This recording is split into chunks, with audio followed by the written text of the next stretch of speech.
ఆడవాళ్ళు పీరియడ్స్ రెగ్యులర్‌గా వస్తున్న వాళ్ళలో సంతానలేమి వస్తదా అనేటటువంటి డౌట్ ఉంటుంది. అందరికీ నమస్కారం. నా పేరు doctor Suresh Buddha. Senior homeopathy consultant.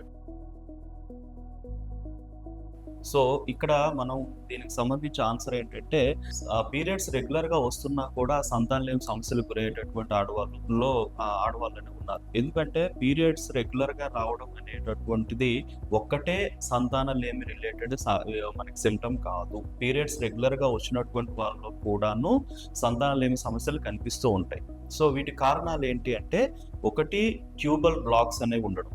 So, fallopian tubes అనేవి ఎక్కడైనా బ్లాక్ అనేది అవుతూ ఉండడం గమనించాలి. అండ్ రెండవది ఏంటంటే పీసీఓడి లాంటిది, పీసీఓఎస్ సమస్యలు లాంటివి ఉండొచ్చు. సో, ఇటువంటి లక్షణాలు లేదంటే వేరే అదర్ హార్మోనల్ ఇంబాలెన్సెస్ కూడా ఉండే అవకాశాలు ఉండొచ్చు. లైక్ అంటే థైరాయిడ్ హార్మోన్ ఇంబాలెన్స్ కావచ్చు, వేరే ఇతర హార్మోనల్ ఇంబాలెన్సెస్ కావచ్చు కూడాను ఇందులో కనిపించే అవకాశాలు ఉంటాయి. వీటి వల్ల పీరియడ్స్ రెగ్యులర్‌గా అవుతుంది కానీ ఒక్కోసారి ఓవులేటరీ సమస్యలు డెవలప్ అయ్యే అవకాశాలు ఉంటాయి. సో, ఓవులేషన్ సరిగ్గా అవ్వకపోయినా కూడా సంతానోత్పత్తి సామర్థ్యం అనేది తగ్గిపోవడం జరుగుతూ ఉంటుంది. సో, డెఫినెట్‌గా పీరియడ్స్ రెగ్యులర్‌గా ఉన్నంత మాత్రాన ఇన్‌ఫర్టిలిటీ రాదు అనేది మాత్రం కాదండి. సో, ఇతర కారణాలు కూడా ఉంటాయి కాబట్టి వాటికి సంబంధించిన లక్షణాలు ఏమాత్రం మీలో కనిపిస్తున్నా కూడా డెఫినెట్‌గా ఇమ్మీడియేట్‌గా డాక్టర్‌ని కలవాల్సిన అవసరం అనేది ఉంటుంది.